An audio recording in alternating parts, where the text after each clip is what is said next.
Даңқын қайда төскірлеген 200 мың әскерменен 6 ай бойы кіп-кішкентай отырарды ала алмау, 6 ай бойы отырардың осал тұсын таба алмау.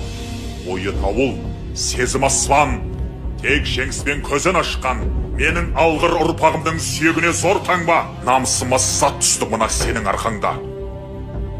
Деп Шыңғысхан Шағатайға оқты көзін қадады. Осы өкініш мені де өртеп барады. Отырардың бақытына орнаған, болар бәлкім алдырмай тұр зор қамал. Бірақ әке, жүргенім жоқ аянып. Қанша үмітім жел құшты, қанша әскерім жер құшты. Дала жатыр қызыл қанға боялып. Егер бүкпей баяндасам шындықты, рухы өр, тәні бекем. Бұл бір қайсар халық екен, тірліктен де артық қойған бірлікті. Жүрегінде ыза табы қалмағандай бір мысқал. Шалалаусың, деп жымиды Шыңғысхан. Сақталмау мүмкін емес зердеңде. Сен 9-ға келгенде, ұлу жылы Үктайдың тойында, оқ өтпейтін алып батыр жайында, ертек айтқам оңашала өзіңе. Сол ертекті неге алмадың пайымға? Кешір әке, балалық ба, серсіздік бе, шалалық ба, тек нобай ғана қапты ойымда.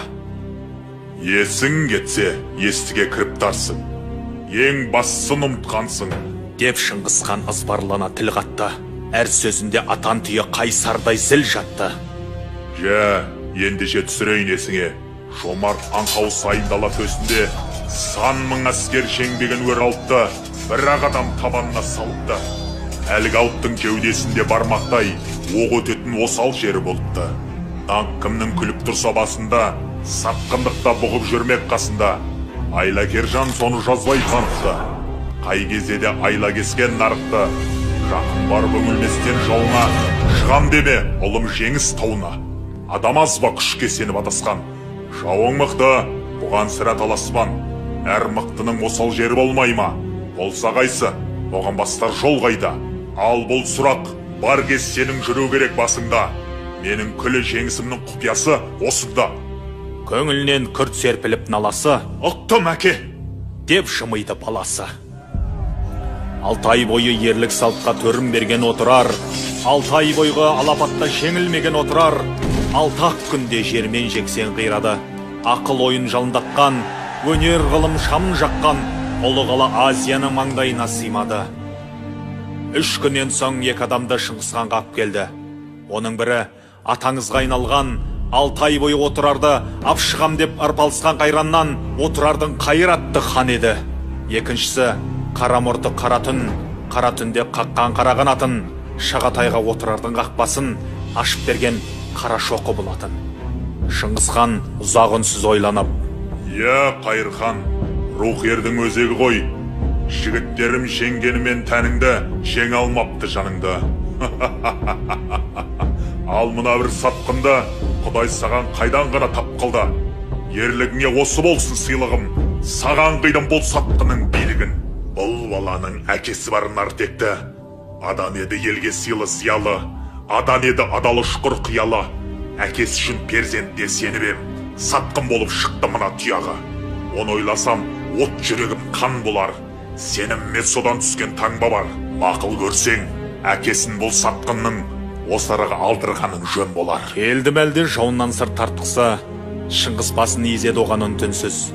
Біраздан соң қаба сақал қартықсы екеуіне қарсы қарап тұрды үнсіз. Қайыр айтты: Жылан туса жыланнан, құлан туса құланнан таңданатын түкте жоқ, бірақ жылан қалай туды қыраннан. Қария айтты: Сыйлы басым қуарды, жария етіп жалғанымды, менің қыран болғанымды заман бүгін өтірікке шығарды.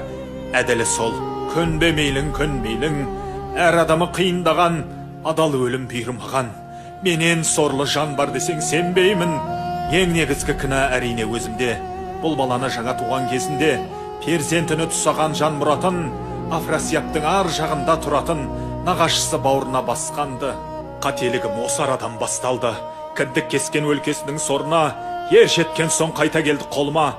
Бөренені жарып шыққан сынадай, бабалардан бізге жеткен, құлақтаны іздеп өткен өсиет бар мынадай. Әр нәресте қашан есі кіргенше, жер қадырын, ел қадырын, ең бастысы тіл қадырын білгенше, алғашқы әнтек қылығына өзі ұялып күлгенше, көтергенше балаң ойдың желкенін, қинаса да қиқар соқпақ қиыс жол, өзі туған қасиетті өлкенің ауасымен демалуға тиісті ол. Мен осынау борышыма әкелік, немқұрайды қарадым да, кінәлі боп аралдында, жібердім зор орын толмас қателік. Міне төрім бірігіп тұр көріме, көрінетін бетім бар ма еліме, мына сатқын перзентіме қосақтап, өлтіруге міндеттісің мені де. Қайыр айтты: Иә, қоштасар келді күн. Азбан шыңғыс ел тарихын қорладау, ойлап тұрсам енді бәрі арманау. Отырардың жан қиярлық ерлігін жыр ететін әттең ақын қалмады. Шыңғыс айтты: Өкінгенмен болмайды, ешкімге де берілмейді бассауға, бұйрық етіп түгел қырып тастауға, отырарда еркек кіндік қалмайды. Қари айтты: Қателестің, қалады. Шұма бұрын шетке елші қақпадан, жүзін жалын қақтаған, мен құтқарып жібердім бір баланы. Бәрекелді, бұл еңбегің жарады. Бірақ одан ұрпақ тарап, одан ақын туғанша, ал ол ақын ата жолын қуғанша, кеудесіне сыйдырғанша даланы, айырғанша ақтан бөліп қараны, талай өзен тасып өтер, бәлкім талай ғасыр өтер. Деп Қайырхан жасқа толып жанары, отырарға қимай ұзақ қарады. Оян, Қайыр бабатайым, қасиеттім қымбаттым, саналапат тасырдан соң, тасыр дауыл басылған соң, 7,5 ғасырдан соң, өзіңіз деп тіл қаттым, аман қапты батыр арман.